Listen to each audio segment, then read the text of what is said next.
Imagine yourself waking in a cold, dimly lit room in a small, timber-framed house somewhere in northern Europe during the 14th century. Outside, the wind is rattling the shutters, carrying a hint of frost that bites at any exposed skin.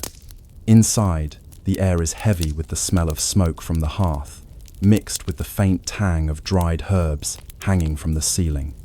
You are a medieval woman, and the harsh winter that looms ahead will define the rhythm of your daily life, as it did for every woman in your village. Surviving winter in medieval times was less about heroics and more about relentless, careful planning. Unlike the grand battles and sweeping political changes we often read about,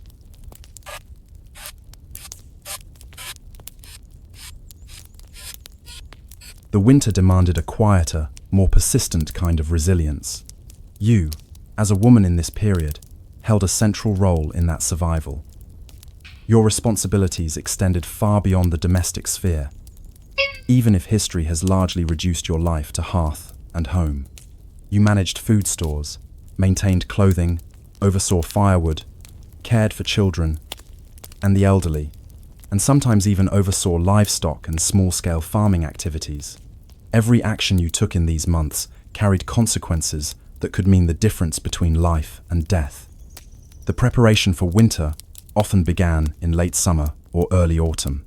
As the days shortened and the temperature began to dip, women were responsible for preserving the harvest.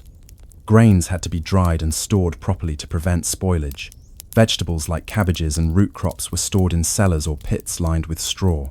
Fruit was often turned into preserves or dried, while milk was turned into butter or cheese to last through the lean months. These were not minor tasks. Misjudging the timing of the harvest or failing to protect food from rodents or moisture could lead to shortages that made the cold more deadly. But it was not only about food. Clothing and bedding were equally crucial for survival. A woman's skill in spinning wool and weaving cloth could determine how her family coped with freezing temperatures. Each garment was layered carefully, designed to retain warmth. Homes were drafty and rarely insulated. Fires were small because fuel was expensive and scarce, and the smoke-filled chimneys offered minimal protection. Women often made do with multiple layers of rough wool, linen, and sometimes fur, sewing garments patch by patch as old clothing wore thin. They were practical in their ingenuity, repurposing scraps of material into mittens, caps, and quilts. Each stitch was a step toward preserving warmth and life. The kitchen and hearth were the center of winter activity. Women were tasked with cooking meals that needed to provide sustenance with limited resources. Soups and potages became staples. They could stretch smaller amounts of meat or vegetables and provide warmth. Even the simplest breads were carefully rationed. Women also needed to balance the use of firewood, which was often gathered by the family or community in late summer. Fires were crucial not only for cooking, but also for warding off the cold and, in some regions, for protecting against the damp that could bring illness. Too much firewood burned in one day, and you might run out before the end of winter. Too little, and frostbite and illness became real threats.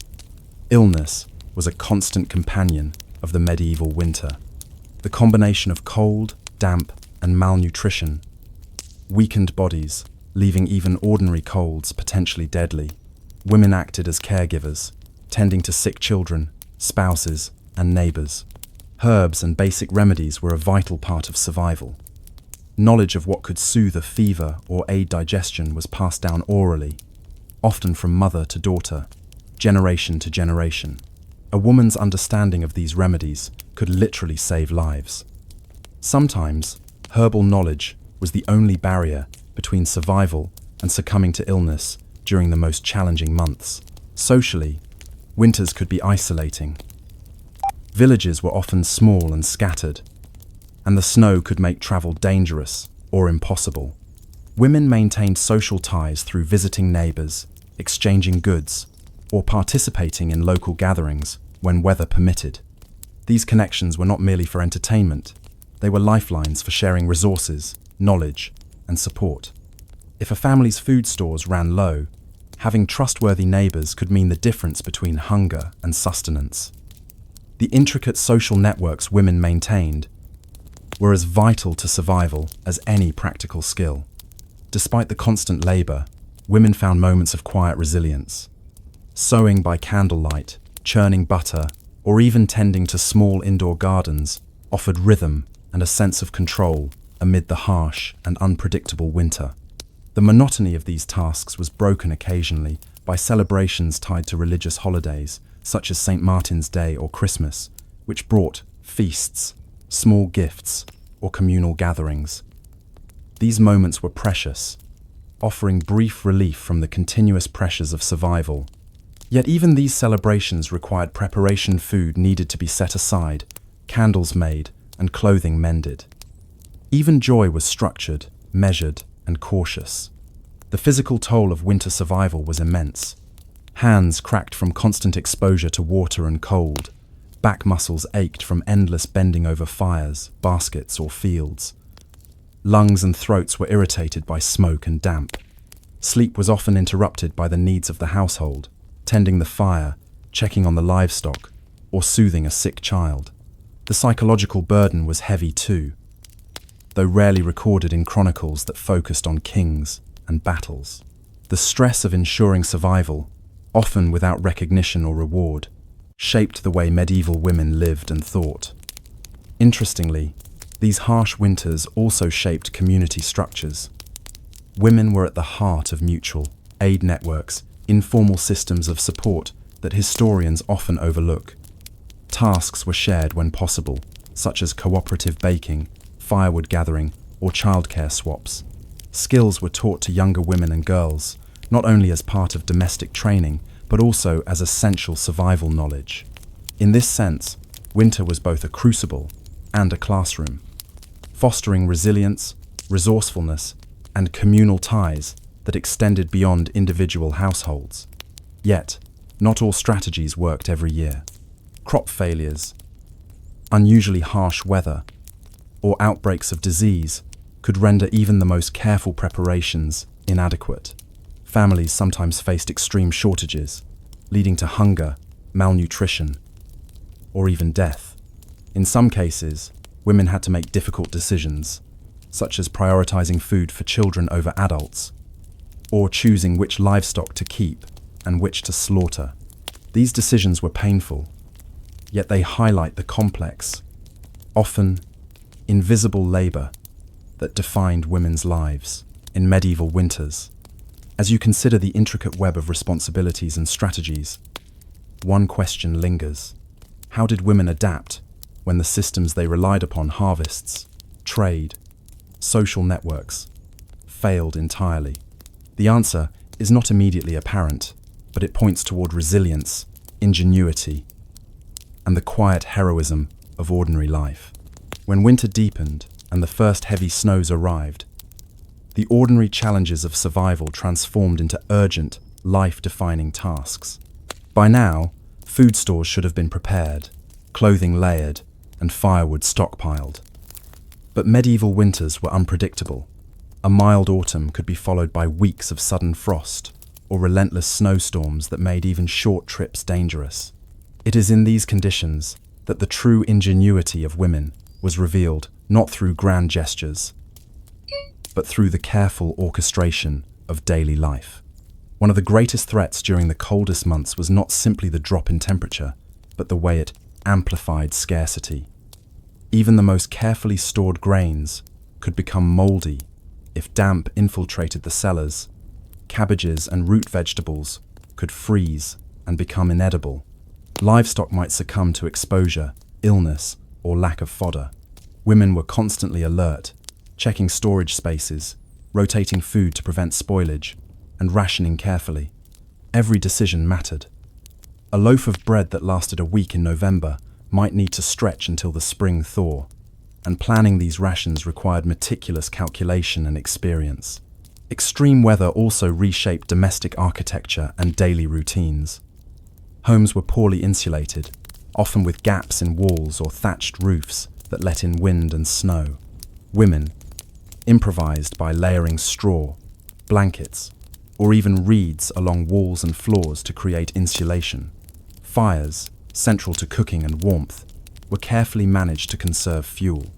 Long days were spent near the hearth, performing labor-intensive tasks such as spinning, sewing, and preparing food. Yet, the hearth was a dangerous place. Sparks and flames posed a constant threat.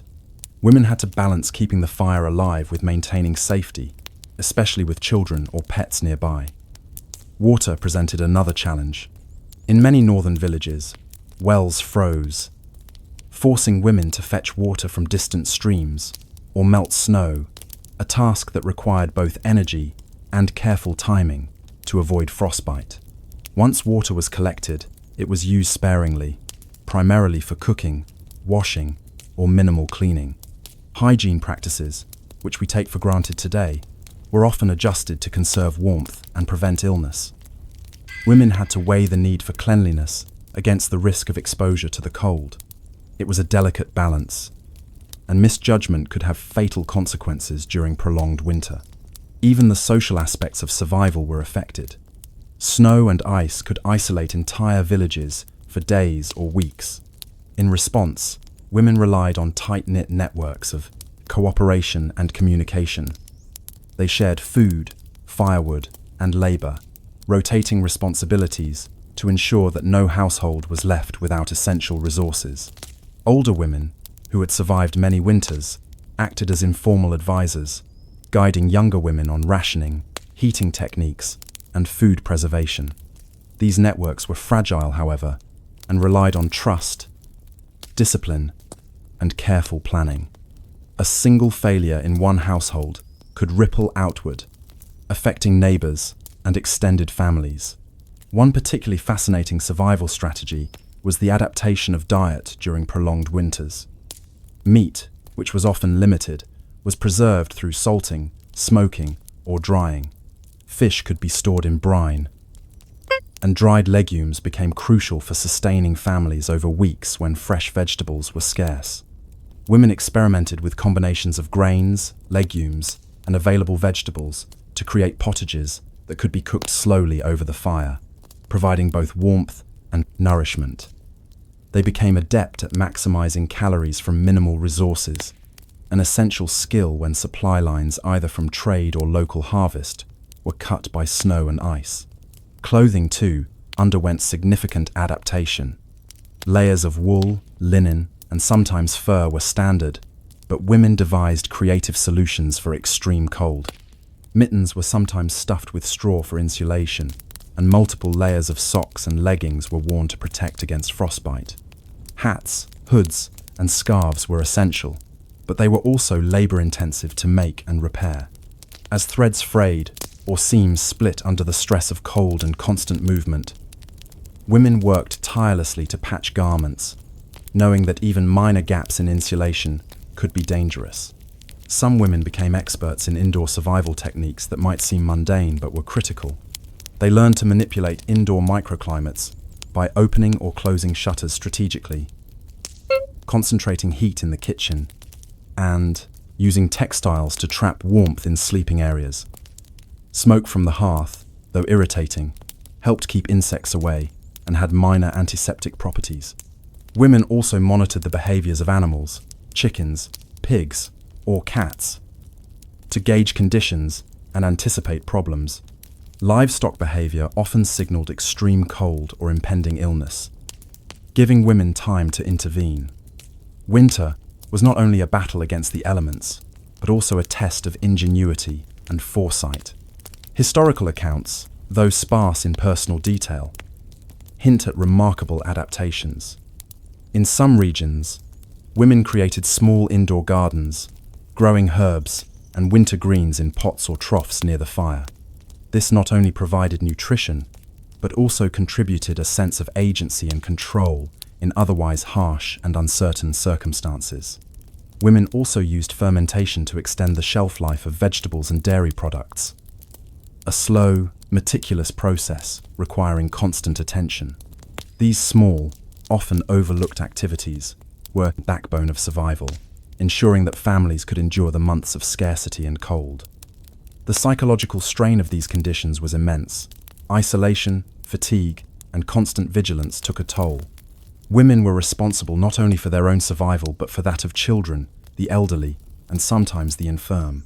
They needed to maintain morale and hope, even as snow fell relentlessly outside and food became scarce.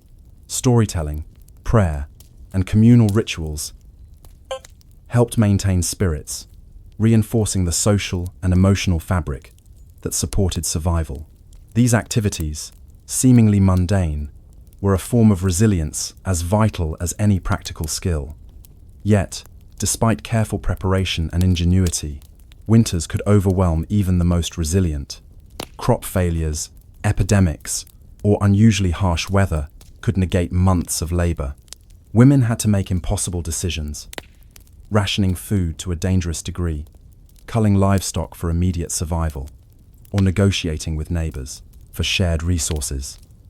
Records of medieval courts and municipal logs occasionally reveal disputes over these critical decisions, evidence that survival was not only a personal challenge, but a communal one. How to fairly allocate limited resources became both a practical and moral question, with consequences for social cohesion and long-term village survival. The combination of skill, foresight, and resilience demonstrates that survival was a slow, deliberate process rather than an emergency reaction. Women learned to anticipate crises, adjust routines, and implement preventive measures to mitigate the harshest effects of winter. Their knowledge was empirical, passed down over generations, refined by observation, trial, and error. It was knowledge that often went unrecorded in chronicles dominated by the deeds of kings, battles, and political intrigue. Yet it shaped the everyday continuity of life in medieval Europe in ways that were profound and enduring.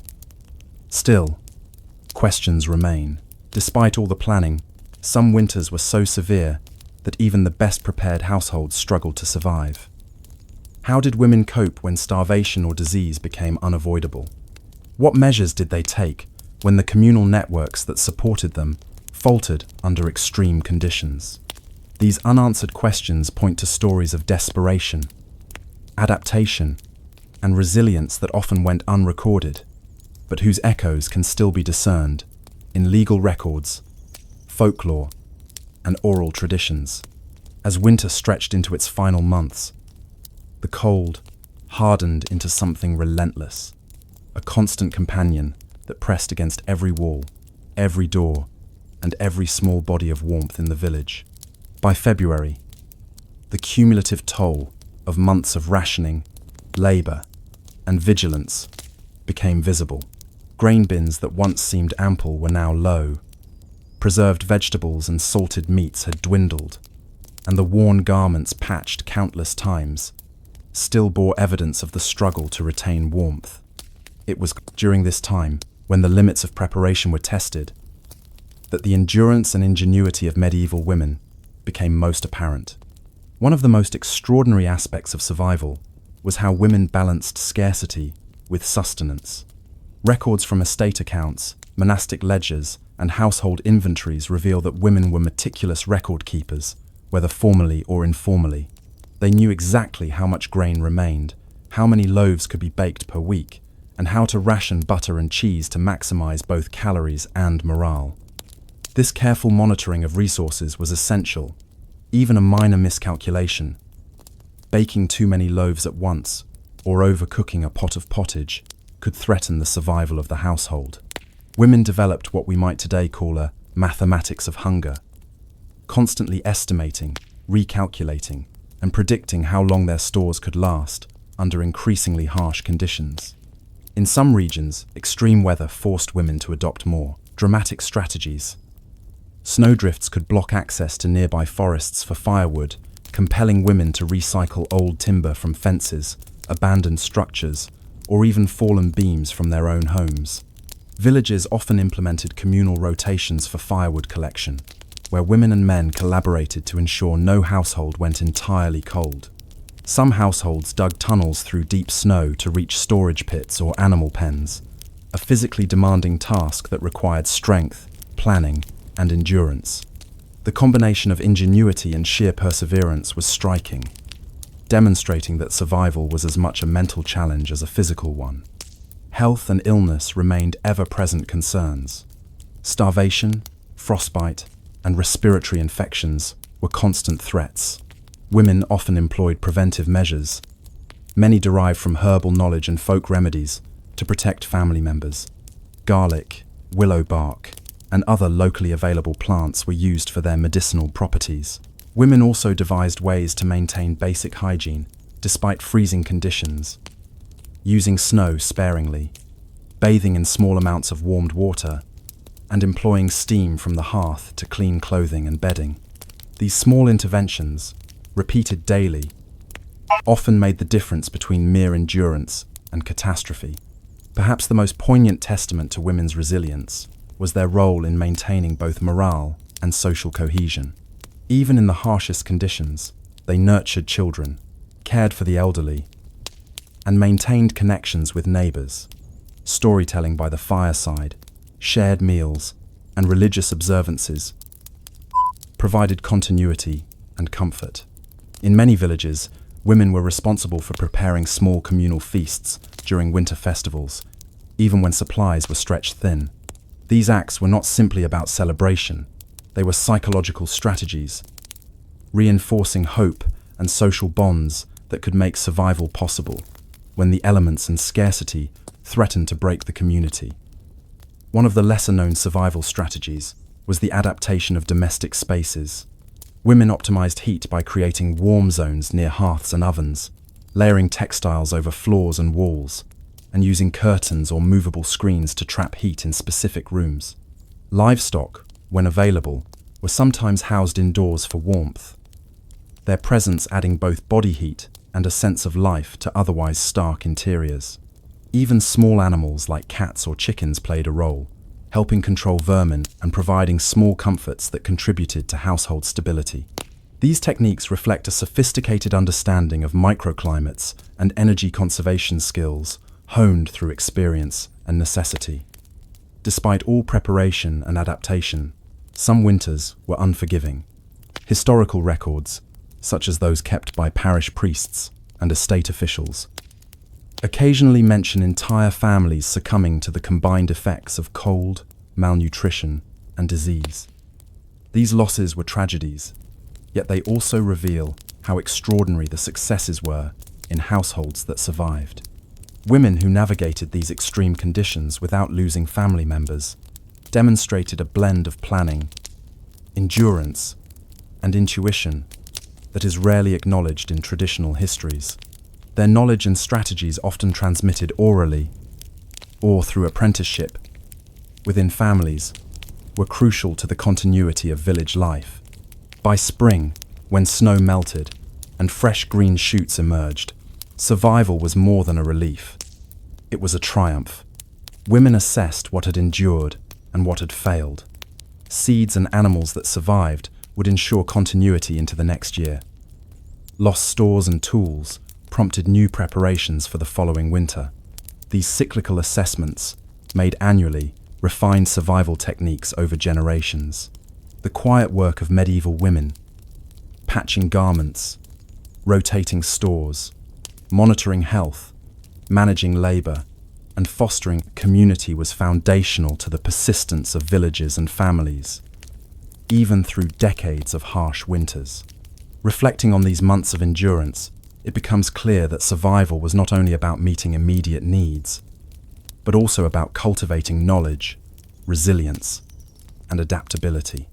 Women's labor was deeply intertwined with the rhythms of nature and community, a constant negotiation between scarcity, energy, and hope.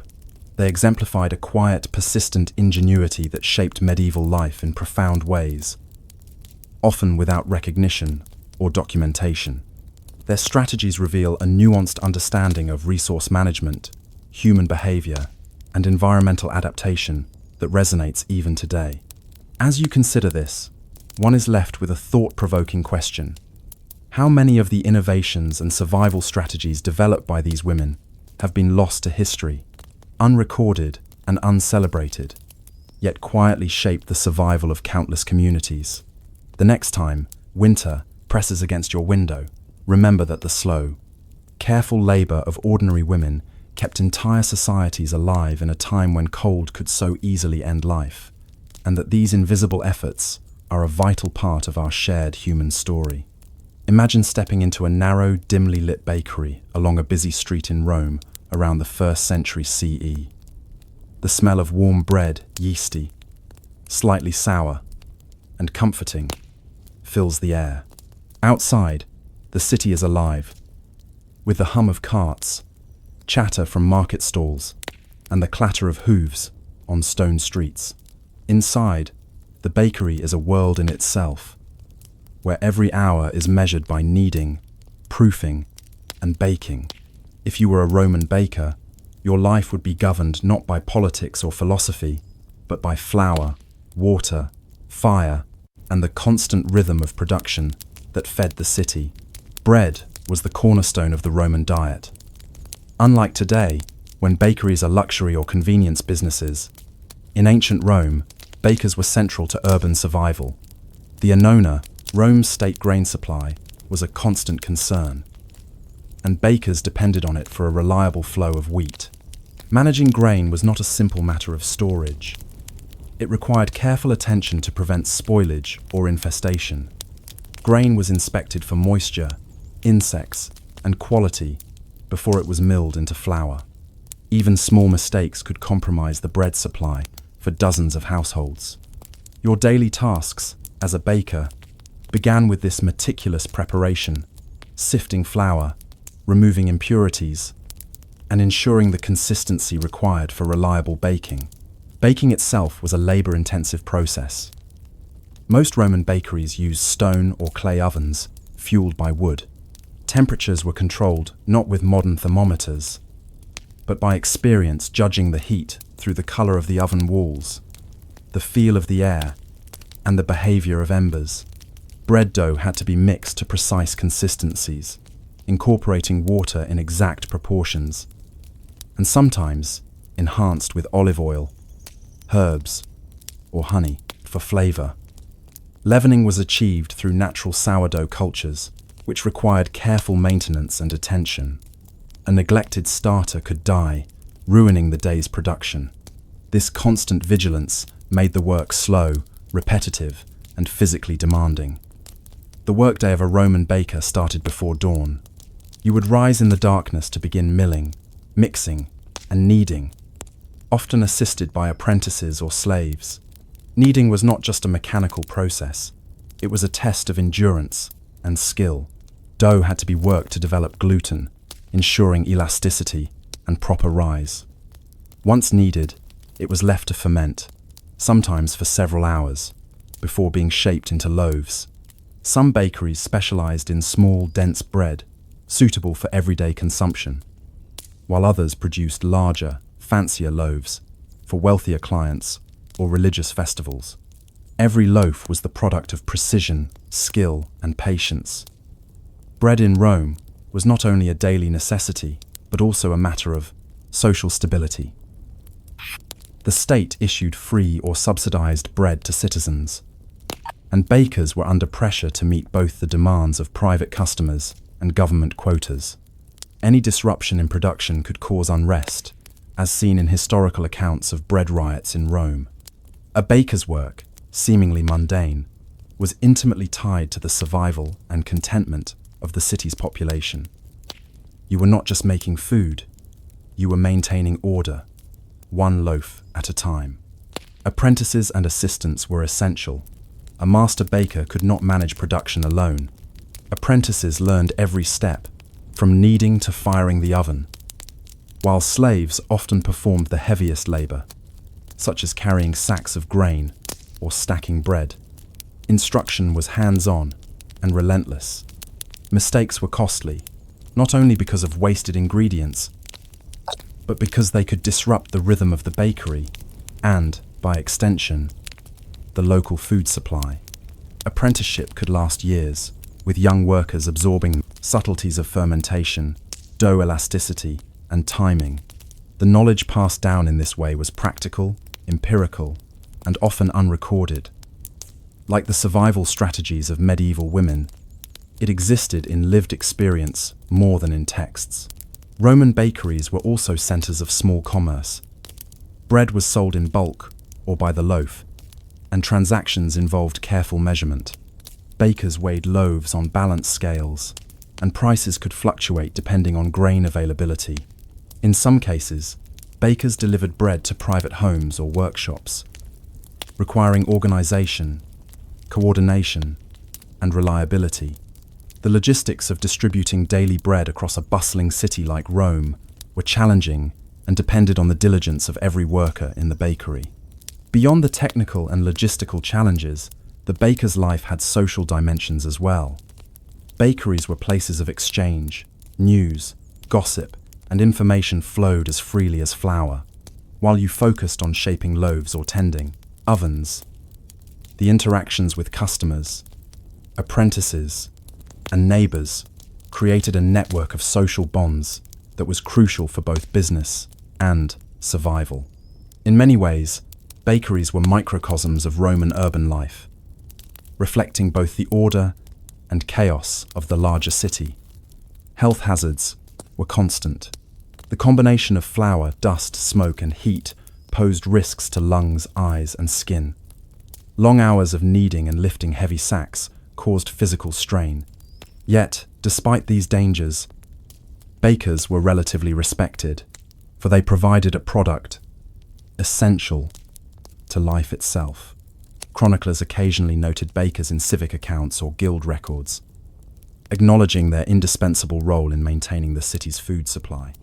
But much of their daily labor went unnoticed, absorbed into the background of urban life, a quiet engine sustaining millions of Romans. The rhythm of work, while relentless, had its own subtle variations. Festivals, religious holidays, and seasonal celebrations could temporarily change demand or the type of bread produced. Women in bakeries, often responsible for shaping dough or maintaining starter cultures, adjusted recipes for specific occasions. Certain breads were marked with symbols, stamped with religious or civic motifs, or sweetened for ceremonial purposes. Even in these small variations, we see the intertwining of ordinary labor with culture and belief. Every loaf a reflection of both survival and society. By the end of the day, when loaves had been baked, cooled, and sold, the work was not truly done.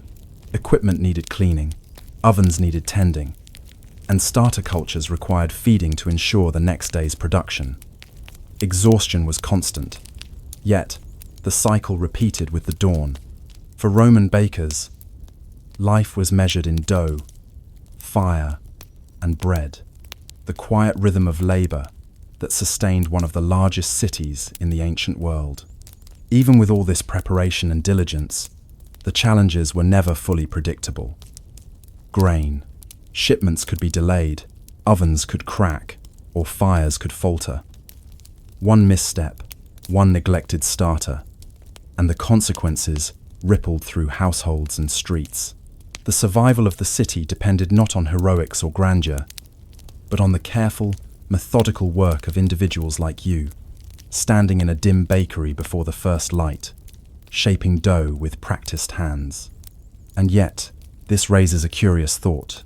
If the survival of a vast city like Rome rested so heavily on the meticulous labor of ordinary bakers, what would happen if that knowledge passed down through experience and apprenticeship were lost, even temporarily? How many thousands relied, day after day, on skills so mundane that they barely earned a mention in history books?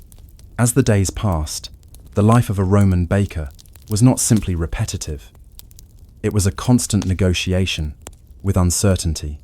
Grain supplies could be inconsistent, ovens could fail, and sudden changes in demand could throw even the most experienced baker into a scramble.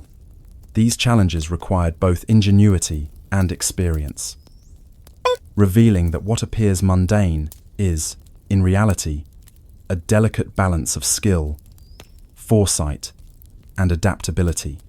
One of the most pressing challenges was the unpredictability of the annona, the state-controlled grain supply.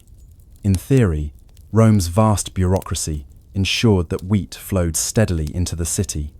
In practice, shipments were subject to weather, banditry, delays in transport, or bureaucratic mismanagement. A week without adequate grain meant that bakers had to ration flour, adjust the size of loaves, or sometimes substitute coarser grains, like barley or spelt. Such substitutions altered taste, texture, and even nutritional value, but they kept the city fed.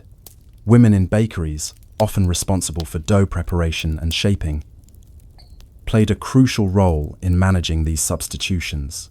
Their knowledge of how different grains behave during fermentation and baking was essential, and mistakes could have ripple effects on families who relied on the bread for sustenance. Ovens themselves posed a constant technical challenge.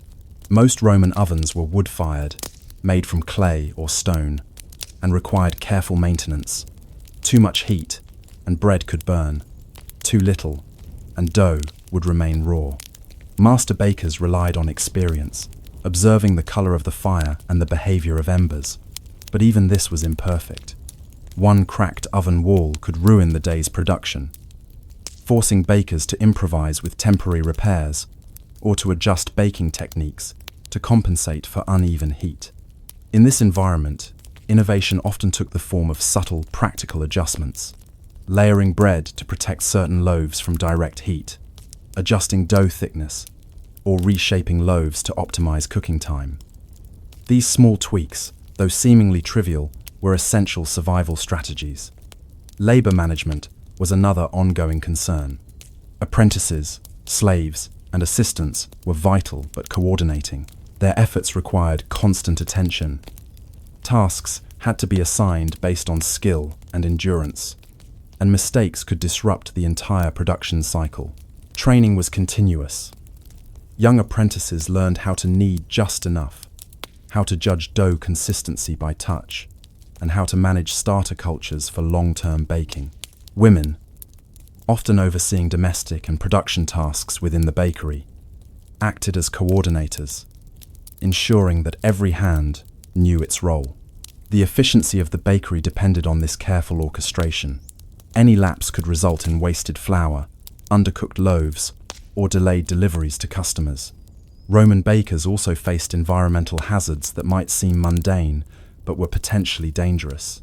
Flour dust, for example, could accumulate in the air, making it not only uncomfortable to breathe, but also a fire risk when combined with open flames.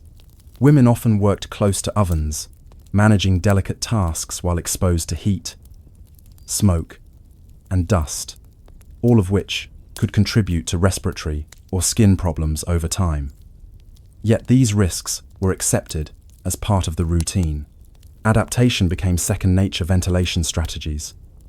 Timing of tasks and protective measures like scarves or smocks were simple yet effective solutions, honed through experience.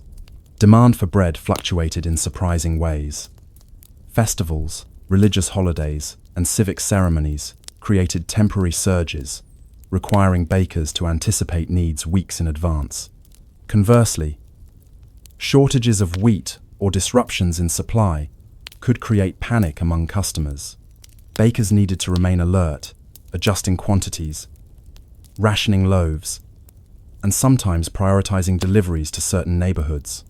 Women often acted as intermediaries between the bakery and the community, negotiating expectations, calming anxious customers, and ensuring that social relationships were maintained even during crises. The success of the bakery was therefore as much about diplomacy and social skill as it was about technical mastery. Interestingly, Roman bakers occasionally had to deal with public health crises as well. Contaminated grain could lead to widespread illness, forcing bakers to inspect each batch carefully and make difficult decisions about whether to risk using questionable supplies. Women, with their detailed knowledge of dough and fermentation, often identified subtle signs of spoilage, invisible to less experienced eyes. Their judgment could prevent outbreaks of sickness, illustrating again that survival and well-being depended on ordinary, careful observation and intervention rather than heroic acts. Innovation, while subtle, was a constant undercurrent. Some bakers experimented with sourdough starters to improve consistency. Others adjusted oven designs to accommodate larger quantities, and some developed techniques for shaping loaves that conserved fuel or improved storage life. These innovations were rarely recorded in official documents, but they spread through apprenticeship networks and word of mouth. They were practical solutions, born from necessity, a form of quiet ingenuity that sustained an entire urban population. Yet, not all emergencies could be solved through skill or preparation. Fires, a perpetual danger in densely packed neighborhoods, could destroy entire bakeries, along with months of stored grain. Economic fluctuations, such as sudden spikes in wheat prices, could make it impossible to meet production quotas while remaining profitable. During particularly harsh winters, access to water for dough or cleaning became difficult, complicating the already meticulous daily routine. Women were often the ones ensuring that the bakery continued functioning, improvising with limited water, adjusting dough recipes, and managing staff morale in the face of exhaustion. Their problem-solving often went unnoticed, but was crucial for continuity. Despite these pressures, there were moments of quiet triumph. A perfectly baked batch of bread, delivered on time, tasted fresh and nourishing, and met the expectations of customers or state distribution requirements. Apprentices learned and succeeded. Starter cultures thrived. Ovens performed reliably. All signs that the countless small decisions and labor-intensive processes had succeeded. For a baker, and especially for the women managing key tasks, these successes were profound. Even if unrecorded in the chronicles of history, they represented survival, efficiency, and social stability in a city of millions. By observing the life of a Roman baker closely, one begins to see how the ordinary, repetitive labor that might seem trivial was, in fact, central to the functioning of the city. Bread was more than food. It was sustenance, stability, and even politics, and the women who contributed their labor and knowledge were essential to all three. Without them, the daily life of Rome, its economy, its civic order, and the health of its population could easily have faltered. And yet, one question lingers. In a city as vast and complex as Rome, what would have happened if this ordinary expertise, so vital yet so invisible, were suddenly lost, even for a short time? How many thousands depended on skills that were passed quietly from one baker to the next, from mother to daughter, apprentice to master, and often left unrecorded in history? The answer points to the fragile yet enduring structures of everyday life, the hidden forces that sustained empires, without ever making headlines. By the time the sun rose over Rome on any given day, the baker's workshop was already alive, with movement, heat, and the smell of bread. Months of careful planning, adjustments, and labor coalesced in these early hours, as bakers, both men and women, navigated a delicate balance of precision, timing, and endurance. Yet, what we often overlook is that the life of a baker was not simply a sequence of repeated tasks. It was an ongoing negotiation with uncertainty, a constant test of resilience, foresight, and practical skill. The culmination of the baker's work was most visible when emergencies struck. Fires, for instance, were a recurring threat in densely packed neighborhoods. A single spark could ignite a wooden oven or adjacent structures, potentially destroying months of stored grain and bread. When such disasters occurred, the response had to be immediate and coordinated. Apprentices would assist with salvaging supplies, while women often took charge of maintaining hygiene, salvaging viable ingredients, and reorganizing the workshop. Their leadership during these moments ensured that the bakery could resume operations as quickly as possible, minimizing disruption to the community. It was an extraordinary, though largely invisible, form of crisis management. Weather also played a subtle, yet significant role. During periods of unusual humidity, bread could spoil faster, forcing bakers to adjust fermentation times and storage practices. Conversely, in hot, dry summers, dough could dry out prematurely, affecting texture and taste. Women in bakeries had to monitor these environmental shifts continuously, making adjustments to recipes, oven temperatures, and proofing techniques. These interventions were small, almost imperceptible, yet they often determined whether bread reached the population, fresh and edible, or stale and wasted. Survival, in this sense, was as much about observation and adaptability as it was about physical labor. Economic pressures added another layer of complexity. Grain prices fluctuated due to harvest yields, political decisions, or logistical disruptions. Bakers had to balance profitability with the city's demand for affordable bread, especially during periods when the government distributed grain to prevent unrest. Women, often responsible for measuring, rationing, and preparing the dough, played a crucial role in ensuring both quality and quantity met these expectations. Their work reflected a sophisticated understanding of supply, demand, and resource management.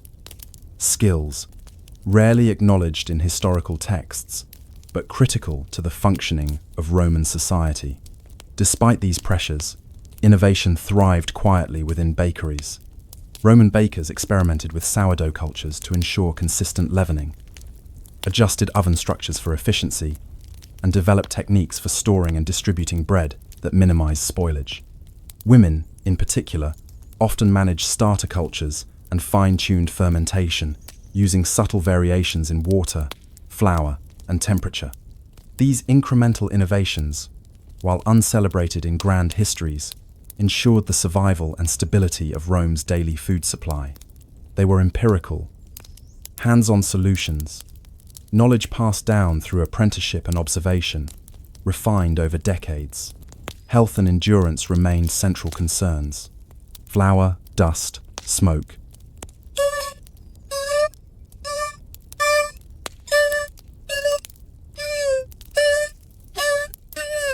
Smoke and the repetitive strain of kneading and lifting heavy sacks took a physical toll. Women endured these conditions while simultaneously monitoring children, apprentices, and sometimes even livestock housed near the bakery. Their capacity to manage multiple responsibilities simultaneously, combining labor, observation, and oversight, was a testament to human resilience. In effect, they acted as both laborers and supervisors, ensuring that the bakery functioned smoothly despite physical and environmental stresses. One of the most remarkable aspects of Roman baking was its role in social cohesion. Bread was not merely food, it was sustenance, ritual, and civic stability. Women's contributions measuring loaves, shaping dough, managing fermentation, and overseeing apprentices ensured that citizens received bread reliably, whether purchased from the bakery or distributed as part of the state annona. Their labor quietly maintained social order, the stability of neighborhoods, the trust of customers, and even the prevention of riots were, in subtle ways, linked to the diligence and skill of these often unseen workers. By the end of the day, when the ovens cooled and the last loaves were delivered, the work of a baker was far from finished. Equipment had to be cleaned, starter cultures fed, and supplies prepared for the next morning. Every task, however small, contributed to the continuity of production and the health of the city. For women in particular, this relentless cycle demanded physical strength, patience, and meticulous attention to detail. Yet, the rewards were not measured in wealth or prestige. They were measured in the quiet assurance that the city's population could eat, survive, and continue their daily lives. Looking back, the life of a Roman baker reveals a subtle yet profound lesson. Empires are not maintained solely through military conquest or political intrigue. They are sustained through ordinary labor, performed with skill, patience, and foresight. The women who maintained starter cultures, monitored fermentation, patched ovens, and managed apprentices ensured that Rome's vast population remained fed. Without their knowledge and labor, even the grandeur of the Roman Empire could falter. Their work was not recorded in histories of emperors or battles, yet it was indispensable, forming the foundation of urban life in one of the largest cities of the ancient world. And so, we are left with a final reflection. How many other aspects of history, seemingly mundane, have shaped the survival of societies? How many lives and civilizations relied on quiet, ordinary labor that left no record but enabled the extraordinary? Roman bakers, and especially the women who labored alongside them, remind us that history is not only the story of rulers and armies, it is also the story of daily life, careful observation, and the small, repetitive acts that sustain humanity. Picture a vast administrative office somewhere in Chang'an, the capital of the Eastern Han Dynasty, around the 2nd century CE. The room is filled with the faint smell of ink, paper, and burning incense. Rows of scribes and clerks sit at low wooden desks, brushes in hand, meticulously recording taxes, land holdings, and legal cases. Outside, the city hums with activity. Merchants call out from crowded streets, ox carts trundle slowly over cobblestones, and the distant clatter of armor signals a patrol of city guards. Within this quiet bureaucracy, the stability of one of the greatest empires in history is slowly, almost imperceptibly, being tested. The Han Dynasty, at its height, was a marvel of administrative organization. Vast territories, from the fertile valleys of the Yellow River to the distant provinces of modern-day Vietnam, Korea, and Central Asia, relied on a complex web of officials to maintain order, collect taxes, and implement imperial decrees. Bureaucrats, often scholars, trained in Confucian principles, were responsible for translating abstract policy into practical administration. Each clerk, scribe, and minor official played a crucial role, documenting land transfers, census data, and legal disputes. The empire's success depended not on armies alone, but on this quiet machinery of paperwork, measurement, and calculation.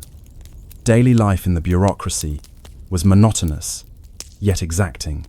Scribes copied documents carefully, ensuring that tax records were accurate and legal pronouncements faithfully reproduced. Mistakes could have far-reaching consequences. A misrecorded census might affect tax assessments. Land disputes could erupt into rebellion, and misfiled legal cases could allow corruption to flourish. Officials spent long hours at their desks, often under the watchful eye of their superiors, balancing the imperatives of accuracy, speed, and obedience. Though the work lacked the drama of military campaigns, it was vital to the empire's stability. Communication across the empire was slow and labor-intensive. Orders from the imperial court took weeks, sometimes months, to reach distant provinces. Messages were carried by mounted couriers along a network of roads and relay stations, and any delay could create confusion or disorder. Local administrators often had to interpret and implement decrees without direct guidance, making judgment, experience, and discretion critical. Women, though rarely recorded in official documents, sometimes contributed to administrative life as scribes' assistants, copying texts, preparing ink, and maintaining records in family-run bureaucratic workshops. Their labor ensured continuity and accuracy, though it remained largely invisible to historians. One of the subtle pressures on the Han bureaucracy was the sheer volume of information it had to manage. Land records, tax obligations, population registers, and legal cases multiplied over time. The clerks relied on painstaking record-keeping practices, writing on bamboo slips or early paper, then storing bundles carefully for reference. Errors could accumulate, silently. Duplicated records, inconsistent measurements, or outdated information could gradually erode the efficiency of governance. While individual mistakes were minor, collectively they contributed to a slow decay in administrative reliability. Another factor was the human element: corruption, favoritism, and negligence. Officials were human, and the allure of personal gain was ever present. Bribes, nepotism, and local alliances occasionally subverted imperial policy. Even the most diligent bureaucrats had to navigate these pressures, balancing loyalty to the emperor with practical survival in a complex social environment. The dynasty's success relied on a delicate equilibrium, where integrity, competence, and vigilance had to coexist with human ambition. When that balance faltered, the machinery of governance began to weaken, often imperceptibly at first. Economic pressures further strained the system. The Han dynasty relied heavily on taxation of agricultural production, and natural disasters such as floods, droughts, or locust plagues disrupted both production and tax revenue. Officials had to adjust assessments, redistribute obligations, and sometimes absorb losses, all while maintaining the illusion of stable governance. Bureaucrats in remote provinces faced additional challenges: limited manpower, poorly maintained roads, and local resistance. Their decisions had consequences not only for record keeping, but for the livelihoods of millions of farmers and villagers. Each ledger entry, each careful calculation, represented a thread in the fabric of empire. Interestingly, the bureaucracy also depended on standardization and ritualized procedures. Court rituals, ceremonial reporting, and standardized forms ensured that even distant provinces adhered to a common framework of administration. This system created stability, but it also slowed flexibility. When emergencies occurred, such as uprisings, famine, or sudden changes in imperial policy, machinery of paperwork and protocol could be cumbersome, delaying critical responses.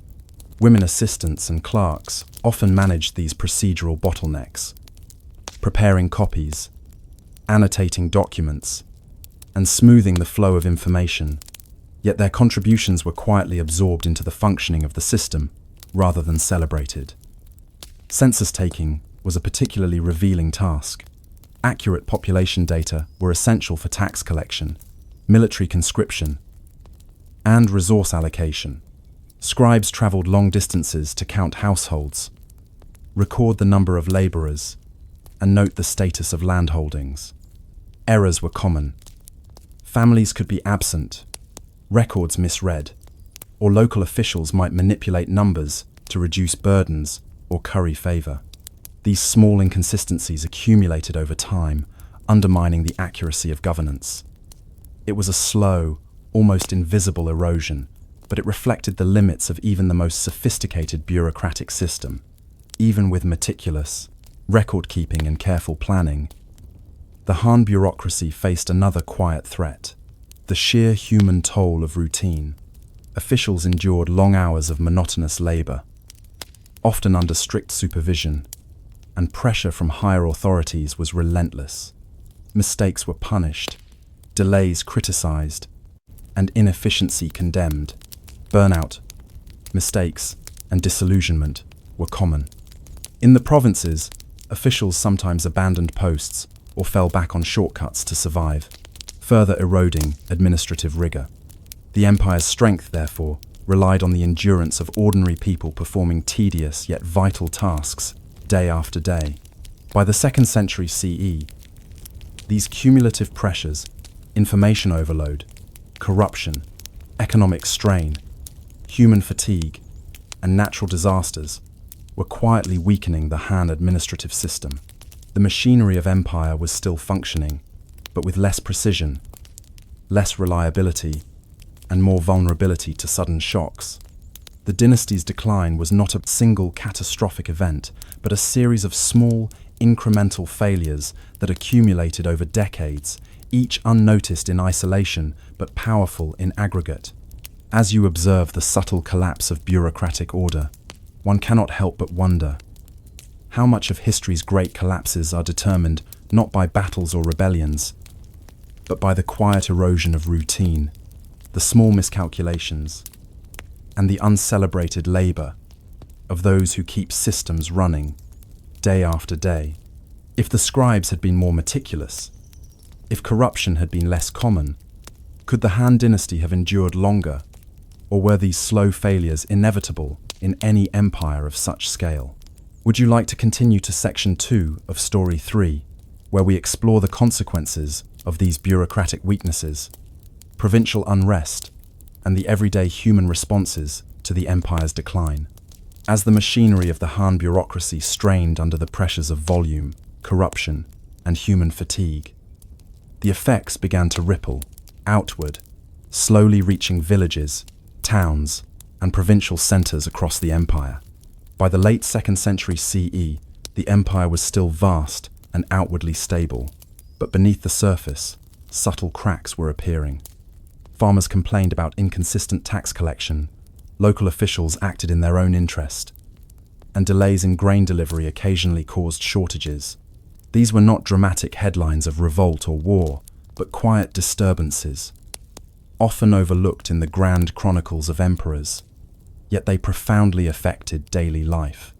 For ordinary citizens, the decline of bureaucratic reliability manifested in many frustrating ways.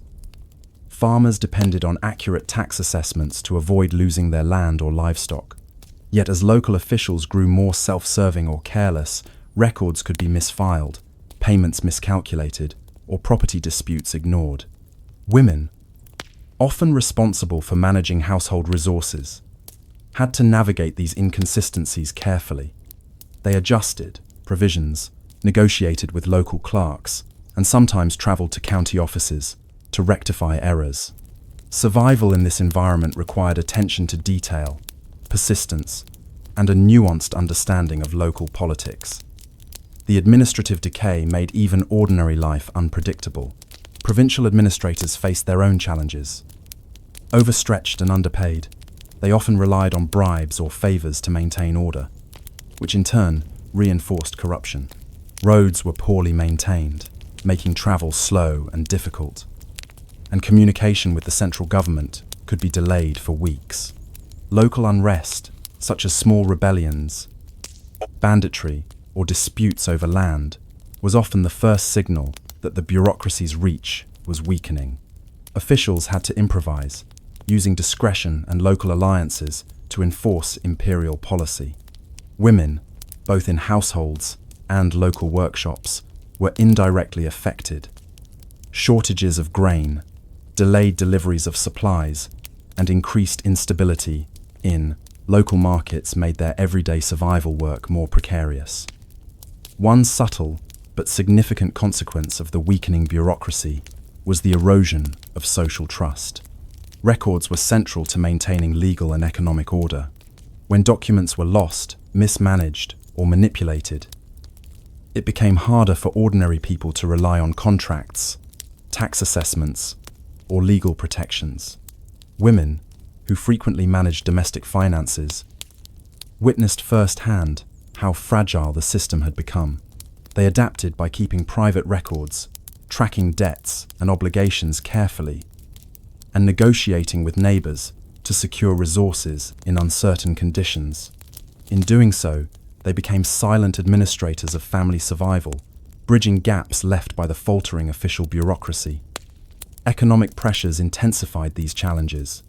The Han economy relied heavily on grain, but natural disasters, floods, droughts, locust infestations sometimes devastated crops. When harvests failed, taxes were still demanded, and local officials were often unwilling or unable to adjust assessments promptly. Families, particularly in rural areas, faced the threat of losing homes, land, or livestock.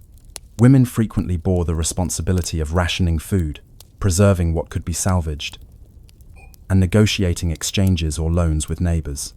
These quiet acts of resilience allowed households to endure the uneven and sometimes arbitrary application of imperial policies. Another consequence of bureaucratic inefficiency was the proliferation of informal systems of authority. In regions far from the capital, villagers often relied on elders, local scholars, or family networks to mediate disputes and manage resources. Women played key roles in these networks, both as record keepers and as negotiators, ensuring continuity of property, inheritance, and social order. These parallel systems emerged out of necessity, compensating for the declining reliability of formal governance. They highlight how ordinary people, especially women, maintained societal stability in the face of institutional decay. Local rebellions began to appear, often sparked by the cumulative weight of administrative failures, corruption, and economic hardship. These uprisings were rarely large-scale initially, but they reflected widespread dissatisfaction. For example, peasant revolts could arise over land disputes or excessive taxation, while discontented soldiers sometimes acted independently in distant provinces. Women, while rarely recorded as combatants, were deeply involved in sustaining their households and communities during these crises. They protected property, managed stores, and coordinated with neighbors to ensure that basic needs were met, often in precarious and dangerous conditions.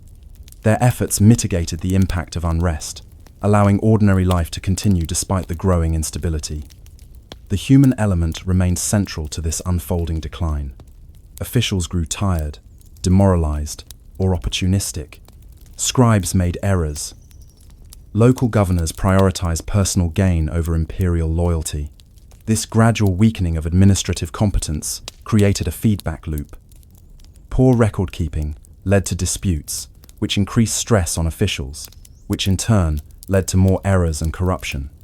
Everyday citizens, especially women managing households, became the adaptive layer that absorbed these pressures, smoothing out inconsistencies and maintaining continuity in their families and communities. Their labor, unrecorded and largely invisible, was essential to the empire's continued functioning. Despite these challenges, the Han bureaucracy did not collapse immediately. Its surviving structures allowed the empire to endure for decades beyond the onset of decline. Laws were still enforced, taxes collected, and grain distributed, albeit imperfectly. Yet, the fragility of the system was evident. The empire relied on diligence, honesty, and skill at every level, and any breakdown, whether a neglected census, mismanaged grain shipment, or corrupt local official, could have cascading consequences. Women's careful attention to household management and resource tracking often made the difference between survival and hardship in these uncertain times. By the end of this period, one can see that the decline of the Han bureaucracy was not the result of a single catastrophe, but a slow erosion. The empire's strength depended on countless small acts of record-keeping, communication, and compliance. When these acts faltered even slightly, the ripple effects were felt across the provinces, creating economic strain, social tension, and local unrest.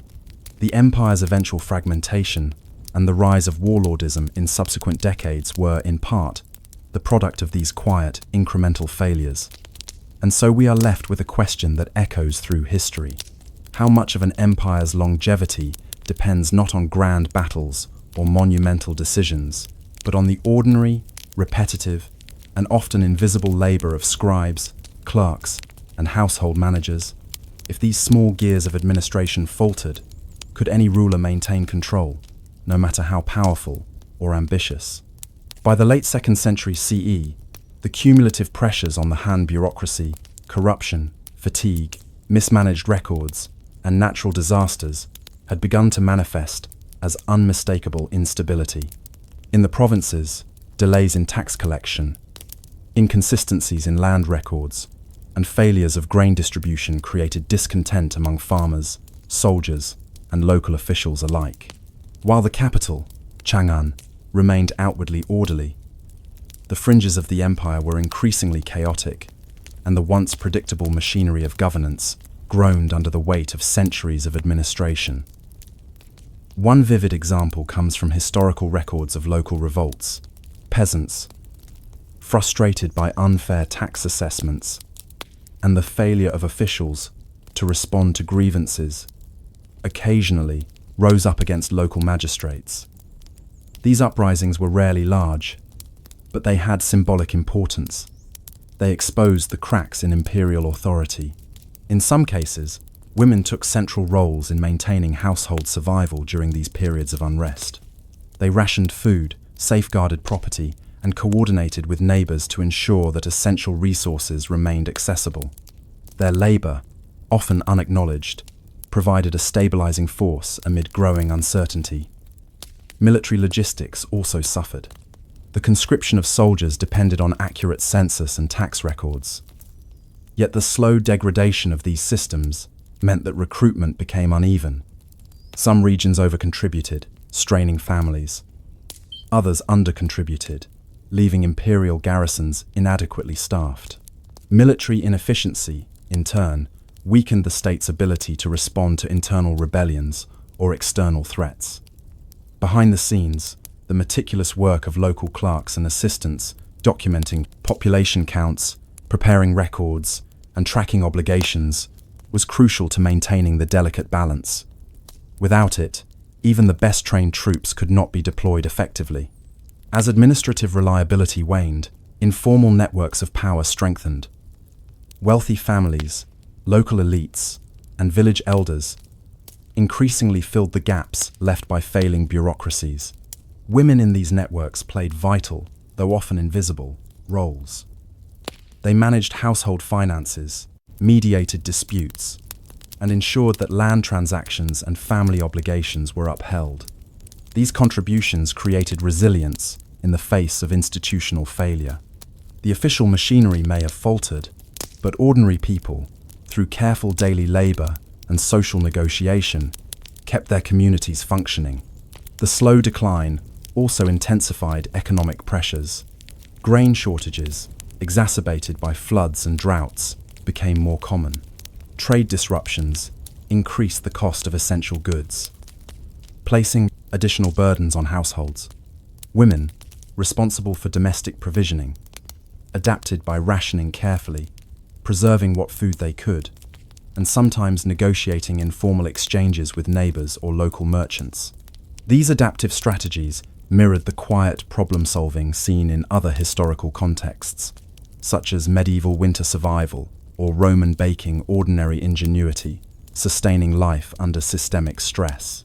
Despite the strain, the bureaucracy's decline was incremental rather than catastrophic. The empire did not collapse overnight. It continued to function, albeit imperfectly, for decades. Minor failures lost records, delayed edicts, or misallocated grain accumulated over time, creating instability that was sometimes only perceptible in hindsight. In effect, the empire relied heavily on the diligence, discretion, and persistence of ordinary people. Clerks copying documents, magistrates enforcing law, and women ensuring household and community survival. Their labor, often invisible to historical chroniclers, was a critical buffer against the complete collapse of administrative order. Eventually, these cumulative failures laid the groundwork for broader upheavals. As central authority weakened, regional warlords gained power, and the empire fragmented into competing territories. The decline of bureaucratic oversight allowed local elites to consolidate control, and peasant revolts became more widespread. Yet, amid these dramatic historical shifts, the ordinary work of survival, household management, resource tracking, and community negotiation remained essential. Women's labor, both in maintaining domestic stability and in mediating social networks, quietly shaped the trajectory of history. Reflecting on this, it becomes clear that the fall of an empire is rarely due solely to grand battles or political intrigues. Often, it is the slow erosion of routine, the accumulation of small errors, and the relentless pressure on ordinary laborers that tip the balance. In the Han Dynasty, scribes, clerks, and household managers were the hidden gears of empire. When these gears began to falter, the machinery of governance weakened, making the empire vulnerable to internal rebellion, economic instability, and eventual fragmentation. This realization prompts a lingering question. How much of human history depends on the invisible, repetitive, and meticulous labor of ordinary people? If the decline of the Han Dynasty teaches us anything, It is that the endurance, skill, and problem-solving of everyday individuals. Often, women managing households and communities can determine the resilience or collapse of entire civilizations. Their quiet work, largely unnoticed by chroniclers, is as significant as the triumphs of emperors, generals, or lawmakers.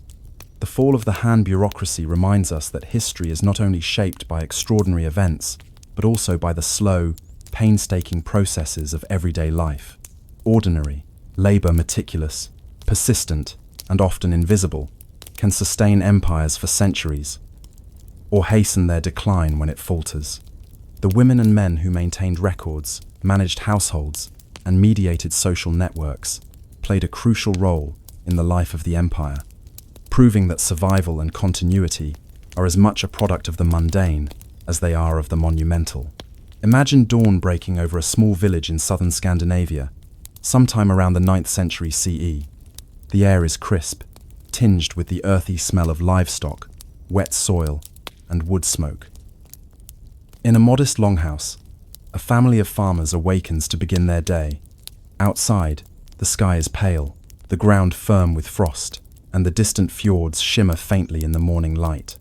Life here is governed by the seasons, the needs of animals, and the rhythms of survival. A quiet, disciplined routine that has sustained generations.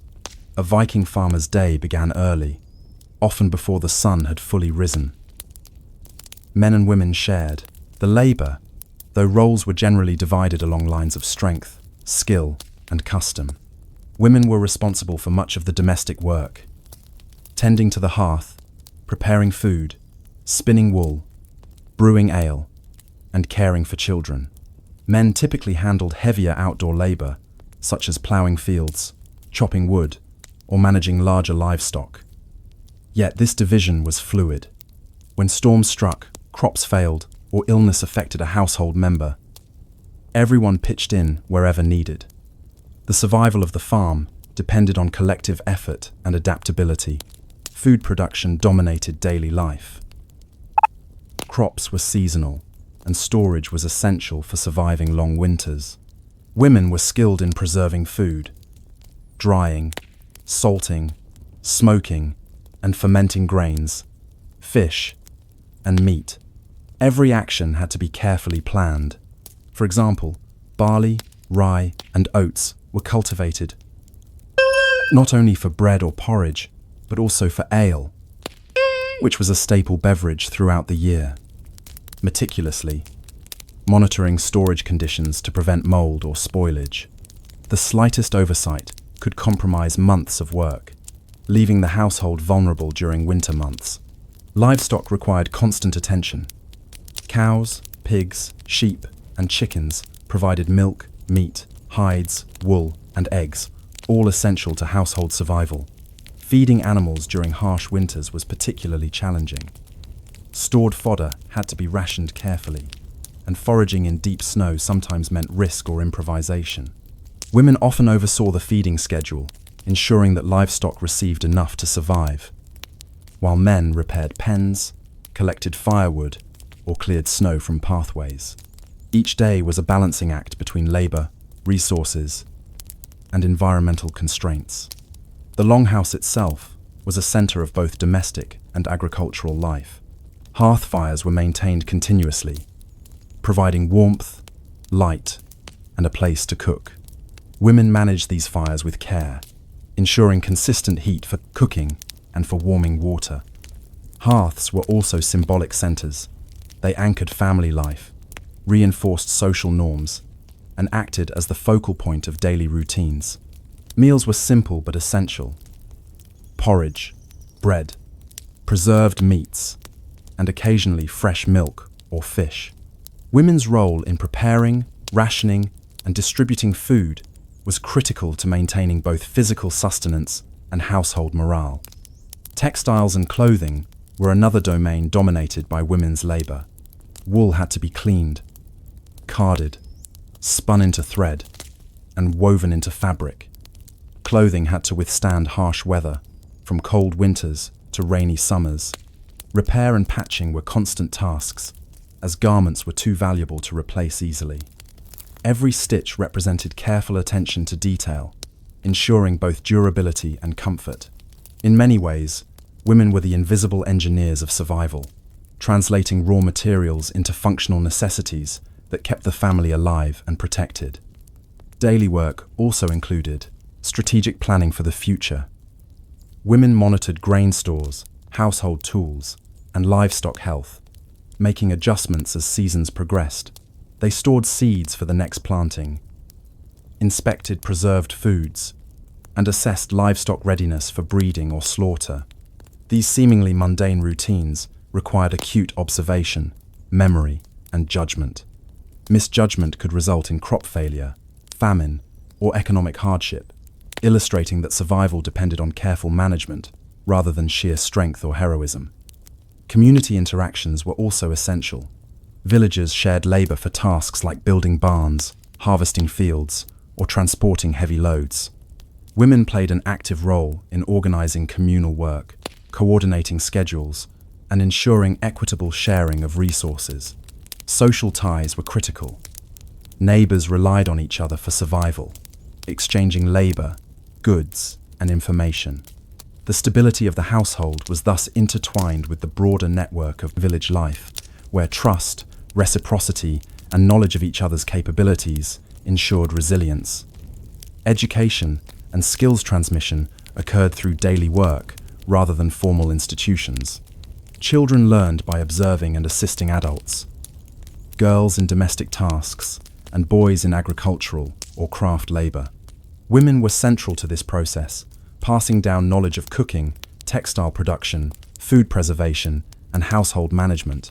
These lessons were not recorded in books, but were preserved in practice, ensuring the continuity of essential survival skills across generations. Health was a constant concern. Frostbite, injuries from tools, disease in livestock, and foodborne illnesses posed persistent risks. Women monitored hygiene, ensured water and food were safe, and treated minor injuries with herbal remedies or traditional knowledge. Their vigilance helped households endure conditions that might otherwise have been catastrophic. Survival was as much about prevention, observation, and management as it was about the physical act of labor. By the end of each day, exhaustion was balanced by accomplishment. Crops tended, animals fed, hearth fires maintained, and household organization preserved. Life was a continuous cycle of labor, observation, and adaptation, governed not by grand events, but by the quiet rhythms of nature and necessity. Survival depended on attentiveness, skill, and collaboration. A slow, deliberate mastery of routine that might seem boring, but was vital for sustaining life in the Viking world. And yet, this reflection leaves an unresolved thought. In such a world, how much of survival relied not on heroic raids or battles, but on the careful, largely invisible labor of women and ordinary villagers who ensured food, shelter, and continuity day after day? What lessons about resilience, ingenuity, and adaptation can we uncover by paying attention to the mundane, repetitive acts that underpinned life in the Viking Age? Would you like to continue to Section 2 of Story 4, where we explore seasonal challenges, extreme weather? As the seasons shifted, the life of a Viking farmer became a carefully orchestrated battle against time, weather, and the natural limitations of the land. Spring brought thawing soil, long hours in the fields, and the urgent task of preparing seeds for planting. Summer offered long daylight hours, but also demanded vigilance against unpredictable storms, pest infestations, and the relentless toil of cultivation. Autumn signaled harvest, food preservation, and the preparation of fodder for animals, while winter tested every skill and resource stored throughout the year. Survival depended not on singular acts of courage, but on consistent, repetitive labor, meticulous planning, and adaptive problem-solving. In spring, the thawing of snow and ice revealed the condition of fields and pastures. Men ploughed and harrowed the land, but the quality of soil often dictated how much could be grown. Wet, heavy soil delayed planting, while rocky terrain slowed every task. Women worked alongside men in planting efforts, distributing seeds carefully, ensuring proper spacing, and sometimes hand-sowing small patches of vegetables near the longhouse. This intimate knowledge of the land when to plant, which seeds to preserve, and how to optimize yield was critical to survival. A poor planting season could compromise food stores for months, forcing households into difficult choices. Summer, while generally productive, was unpredictable. Sudden storms could flatten crops, wash away soil, or damage storage areas. Insects and pests posed additional threats, particularly to grain and vegetables. Women were responsible for monitoring stored food, ensuring that grains were kept dry, and pests were managed using traditional methods such as smoke or herbal repellents. The longhouse itself became a hub of activity. Bread was baked, meat was smoked, and ale was brewed, all under constant attention to prevent spoilage. Each task, though repetitive, required observation, judgment, and a delicate balance between timing and labor. The harvest in autumn was perhaps the most crucial period of the year. Families worked long days gathering crops, threshing grain, and preparing stores for the coming winter. Women coordinated storage, drying, and preservation efforts, deciding which grains to grind immediately, which to store for baking or brewing, and which to reserve as seed for the next planting season. Livestock required additional attention. Fodder had to be rationed carefully, pens reinforced, and health monitored to ensure animals could survive the cold months. Men often repaired fences, barns, and storage facilities. But the coordination and planning were frequently overseen by women, whose knowledge of both crops and animals ensured continuity. Winter brought its own set of challenges. Short days, freezing temperatures, and snow-covered landscapes demanded careful rationing of food and fuel. Stored grains, salted meats, and preserved vegetables had to be meticulously distributed to prevent scarcity. Hearth fires were maintained continuously, both for cooking and warmth, and water had to be melted from ice or snow for daily use.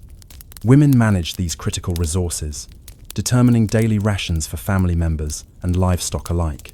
Even small miscalculations, a loaf of bread eaten too soon, or a bale of hay misallocated, could have serious consequences. Survival during winter was as much a test of judgment and planning as it was of endurance. Livestock were particularly vulnerable during cold months. Cows, sheep, and pigs required fodder that had been carefully stored during autumn. Women monitored feeding schedules, sometimes improvising when supplies ran low, and kept animals sheltered as best they could. The health and productivity of livestock had direct implications for survival. Milk, eggs, wool, and meat were essential commodities, and losing animals could tip a household into crisis.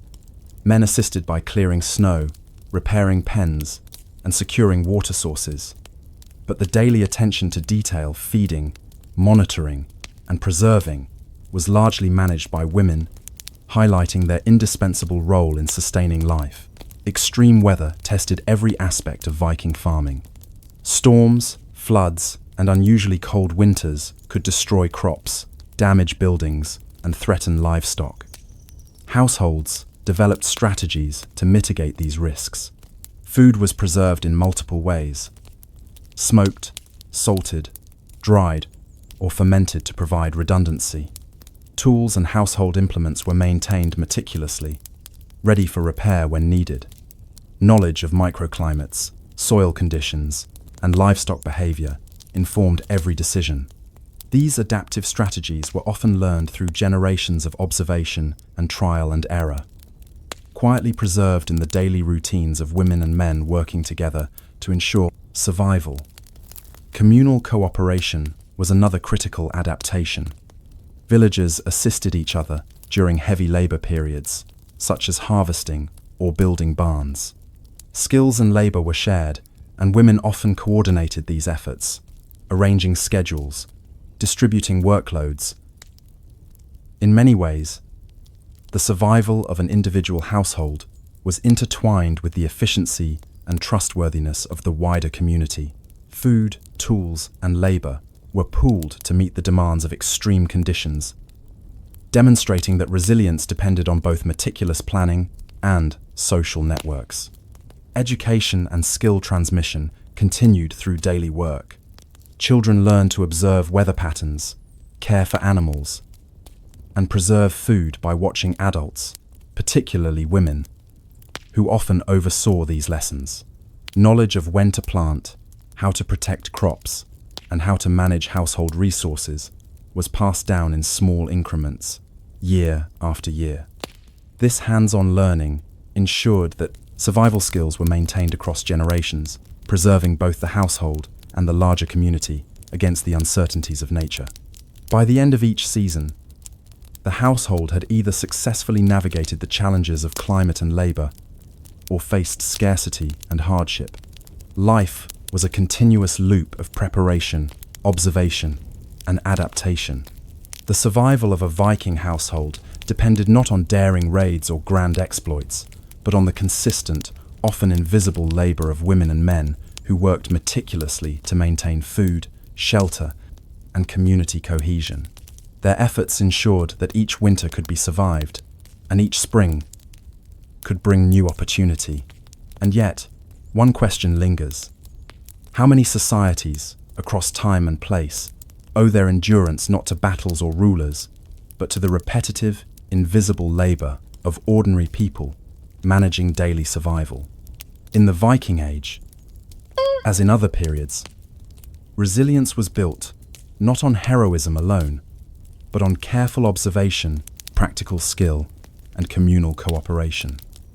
What lessons can we draw from these quiet strategies, and how often are they overlooked in the grand narratives of history? As years passed in a Viking village, the cyclical rhythm of work, observation, and adaptation became the defining structure of life. Each season brought predictable challenges, yet the unpredictability of weather, crop yields, and animal health ensured that survival remained an ongoing negotiation.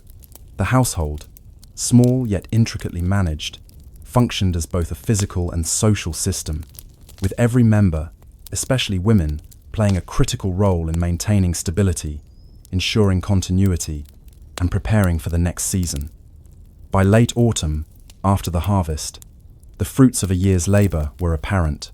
Grain was stored, root vegetables preserved, and livestock secured for winter. The longhouse, now stocked with provisions, was ready to shelter the family through the cold months. Men repaired tools, reinforced pens, and maintained communal structures, while women rationed food, monitored storage, and tended to the health of children and animals alike. The success of these preparations often determined whether a household would endure winter hardships or face scarcity. Every careful decision, how much grain to allocate to bread versus seed, which animals to prioritize for feeding, which repairs were essential, was a matter of survival. Winter demanded constant vigilance. Snow, ice, and freezing temperatures tested both resources and endurance. Food had to be carefully managed to last until the thaw, and firewood was rationed to maintain warmth without depleting supplies prematurely. Women coordinated these efforts meticulously, monitoring portions for both family members and livestock. They also served as the household's planners, adjusting routines to accommodate extreme weather, illness, or unexpected shortages. This quiet, disciplined labor ensured the continuity of daily life. Despite the harshness of the environment, livestock survival was closely linked to household security. Cows, sheep, and pigs provided milk, wool, and meat, all essential for sustenance, trade, and future breeding. Women often oversaw feeding schedules, monitored animal health, and organized shelters to protect livestock from frostbite and disease.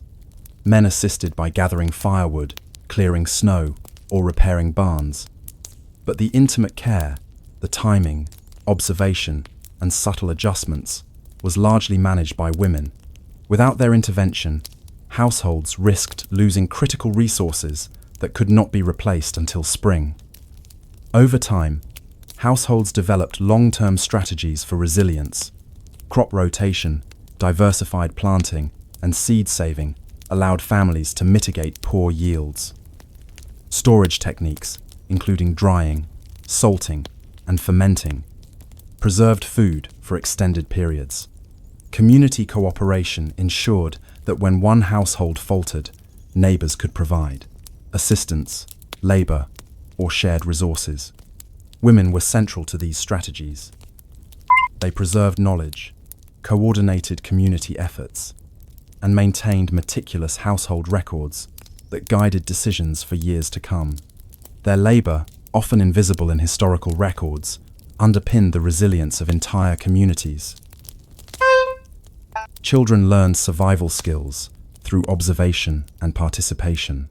Girls assisted with cooking, food preservation, and textile production, while boys helped with plowing, animal care, and tool maintenance. Education was practical. Children absorbed knowledge about weather patterns, planting schedules, livestock care, and household management. Women, as teachers and role models, ensured that this knowledge was transmitted accurately. The survival of the household, and by extension the community, relied on these incremental lessons passed from one generation to the next. Despite careful planning, adversity could strike unexpectedly. Harsh winters, failed harvests, illness, or accidents could quickly disrupt household stability. In such moments, adaptability became paramount. Families relied on stored provisions, communal labor, and improvisation to navigate crises. Women often served as the household's coordinators, making real-time decisions about rationing, care, and resource allocation. These adaptive strategies, while mundane in appearance, were essential for survival and often more impactful than heroic raids or political maneuvering. Over decades, these daily routines shaped not only survival, but also the social and economic structure of Viking communities. Households that managed resources effectively accumulated surplus, enabling trade, social influence, and stability. Communities that coordinated labor and shared knowledge endured environmental challenges more successfully. Women's labor, organization, and foresight were central to this resilience. Their meticulous work, from food preservation to household coordination, underpinned both the physical and social fabric of Viking society. Looking back, it becomes clear that the Viking Age was sustained not solely by warriors and explorers, but by the quiet, persistent labor of ordinary households. Women's contributions ensuring food security, managing livestock, maintaining shelter, and transmitting essential knowledge were indispensable. Survival in this harsh northern environment depended on observation, planning, and cooperation, not dramatic exploits. The rhythm of daily life, repeated and refined over generations, was the true engine of resilience. And so, one final reflection arises. History often celebrates raids, voyages, and conquests, but the endurance of societies frequently depends on the invisible, repetitive, and painstaking labor of ordinary people. In the Viking Age, as in other eras, women's work, household management, and community coordination ensured that life continued through harsh winters, poor harvests, and unpredictable weather. How many other civilizations owe their survival to such quiet, essential labor, largely unrecorded but crucial to human continuity? Stretching thousands of miles across deserts, mountains, and steppe, the Silk Road was far more than a simple trade route. It was a vast network of interconnected lives, economies, and environments. When you picture a caravan slowly traversing the arid plains of Central Asia or the rugged passes of the Tian Shan Mountains, it's easy to imagine the exotic allure of silk, spices, and jewels. But the reality for those who lived and worked along the route was far quieter, repetitive, and labor-intensive, yet no less essential to the functioning of this transcontinental system. Survival here was a slow, careful dance with geography, climate, and human networks. A merchant caravan might include dozens of people, ranging from the lead trader to laborers, guides, herders, and sometimes family members. Each person had a precise role. Camels, horses, and donkeys were loaded with goods, carefully packed to optimize weight, balance, and access during the journey. Traders constantly monitored their cargo, knowing that a misallocated sack of silk or grain could result in loss of profit, or worse, ruin. Men and women alike took part in daily inspections, redistributing loads and attending to the animals' needs. Every day demanded vigilance, precision, and endurance. Food and water were paramount concerns. In arid stretches like the Taklamakan Desert, water sources were scarce, and caravan leaders carefully calculated how much each person and animal would need. Women often prepared meals at temporary campsites, using preserved grains, dried meats, and limited vegetables. Cooking was simple but essential. Improper preparation could result in illness or weakened laborers, jeopardizing the caravan's survival. The repetitive work of measuring rations, cleaning utensils, and maintaining hygiene was crucial, often quietly performed under the constant glare of the sun or the bitter cold of mountain passes. Caravans followed carefully planned schedules. Travel was slow, dictated by terrain, weather, and the endurance of both humans and animals. Morning and evening were preferred for movement, avoiding the midday heat or freezing night temperatures. Camps were set up at consistent intervals, and tasks were divided. Men tended animals and repaired equipment. Women cooked, cleaned, and organized supplies, and older children sometimes assisted in both areas. The rhythm of life along the Silk Road was one of repetitive labor, punctuated by long hours of walking or riding. Though it might appear monotonous, each day's routine was a calculated strategy for survival. Hazards were ever present: sandstorms, sudden snowfalls, flash floods, and even banditry could disrupt a journey. Merchants relied on local guides who knew the safest paths, water sources, and seasonal conditions. Women played a key, often unrecorded, role in maintaining order and morale within the caravan. They managed cooking fires, organized sleeping arrangements, and monitored supplies, ensuring that even when danger threatened, the group could function efficiently. Survival depended not on heroism alone, but on careful coordination, attention to detail, and adaptive decision-making. Trade itself was slow and methodical. Bartering or selling goods required patience, observation, and negotiation. Women often accompanied traders to marketplaces, managing inventories, weighing goods, and handling small exchanges. Their skills were critical. Miscalculations in weight or price could result in economic loss or missed opportunities. Beyond the immediate transactions, they also maintained records, notes of quantities traded, debts owed, and future obligations. These records were essential to the success of long-term trade, demonstrating that quiet administrative work was as vital as the physical act of moving goods across vast distances. Daily routines also included care for animals, the lifeblood of the caravan. Camels required feeding, watering, and rest at regular intervals. Injured or exhausted animals could delay or end a journey, so constant monitoring was essential. Women frequently assisted in tending to animals, managing water rations, and observing signs of illness or fatigue. Their knowledge, honed over years of experience, allowed caravans to make subtle adjustments that ensured survival over harsh terrain. Environmental adaptation was another key component. Traders had to navigate deserts with shifting sands, mountains prone to avalanches, and steplands exposed to sudden storms. Clothing, footwear, and shelter were chosen with care, and women often managed textile maintenance, patching garments, and repairing tents. Campfires and cooking arrangements were strategically planned to minimize exposure to cold or wind. Every aspect of life on the road required foresight, meticulous attention, and the flexibility to respond to changing conditions. Social networks also supported survival. Caravan members relied on local communities for water, lodging, and guidance. Women often mediated interactions, ensuring respectful exchanges with locals, negotiating access to scarce resources, and maintaining social harmony.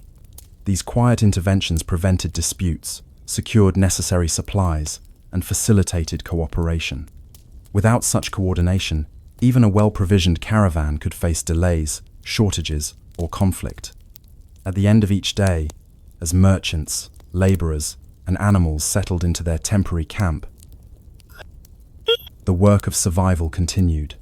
Women prepared meals, repaired equipment, maintained records, and checked supplies for the next day.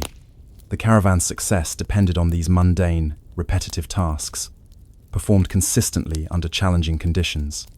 The life of a Silk Road trader was therefore a delicate balance of endurance, skill, and foresight, quietly sustained by the labor of ordinary people rather than the dramatic encounters often imagined in popular histories. And yet, one lingering thought remains. How much of the wealth, culture, and knowledge exchanged along the Silk Road depended not on the famous explorers or traders, but on the invisible, day-to-day labor of women and ordinary caravan members who ensured survival across thousands of miles? How many civilizations relied on this quiet, meticulous work, largely unrecorded, to sustain the flow of goods, ideas, and culture? The Silk Road was not a single road, but a vast network of routes spanning deserts, mountains, rivers, and steppe lands. Moving goods across such distances required meticulous planning, adaptability, and a constant awareness of environmental hazards.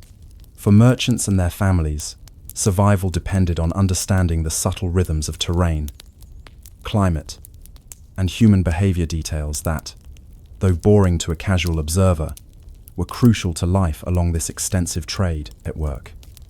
One of the greatest challenges was logistics.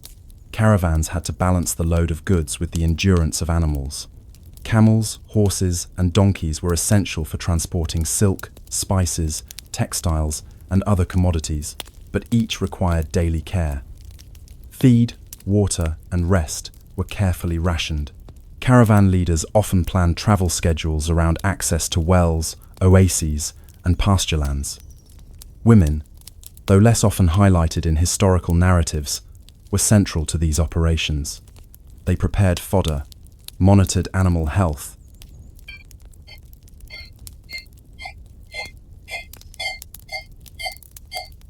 and adjusted loads to prevent fatigue or injury. A sick or overburdened animal could delay the caravan by days or even weeks, demonstrating the critical importance of their labor. The environment itself was relentless. Deserts presented searing heat by day and freezing cold by night. Sandstorms could strip food and equipment from campsites, while sudden snow in mountain passes blocked paths and threatened survival. Merchants developed strategies to navigate these extremes.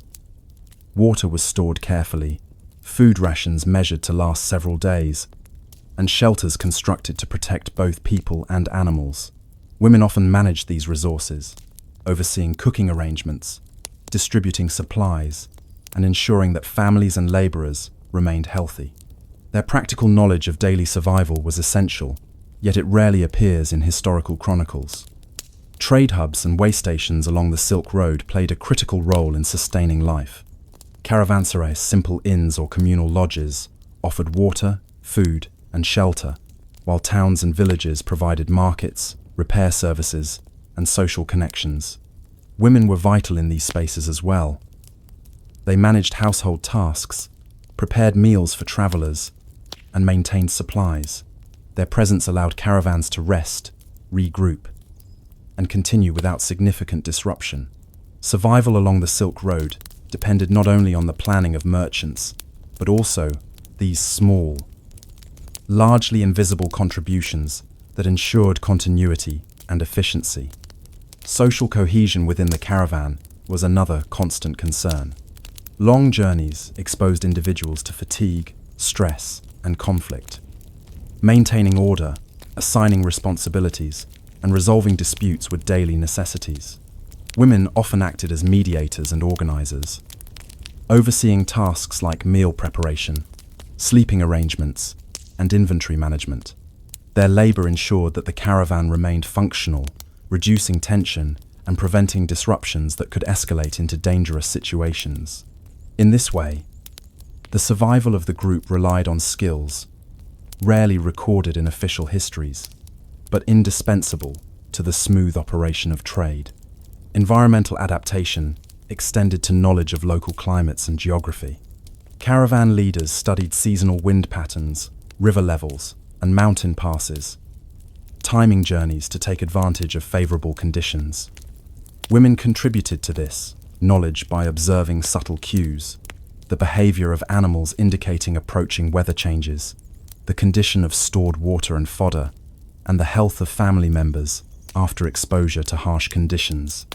These observations allowed small but vital adjustments to daily routines, demonstrating that survival relied on attentive observation as much as on planning or physical strength.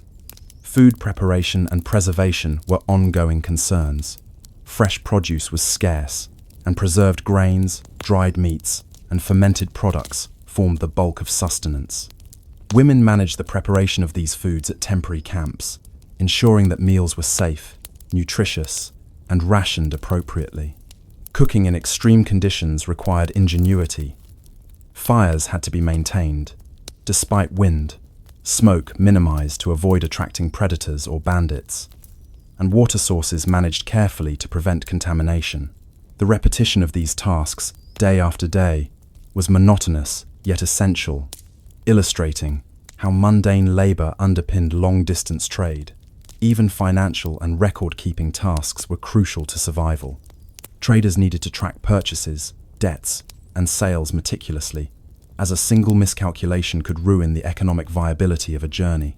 Women often played a central role in these administrative tasks, maintaining ledgers, recording exchanges, and ensuring that inventories matched actual supplies. This quiet, repetitive work was the backbone of trade and allowed caravans to function over months and thousands of miles. Without it, the movement of goods, wealth, and culture along the Silk Road would have been far more precarious. Finally, health and morale were constant concerns. Long-distance travel exposed families to exhaustion, illness, and injury. Women tended to the sick, cared for children, and ensured that laborers remained capable of performing their daily tasks. Hygiene, sleep, and nutrition were all carefully managed, often through small interventions that were invisible to outsiders, but critical to survival. These everyday acts, preparing safe meals, maintaining shelter, tending to animals, organizing rest periods, were essential to the success of the journey. By the end of the day, the caravan had moved a fraction of the total distance, but the work continued behind the scenes.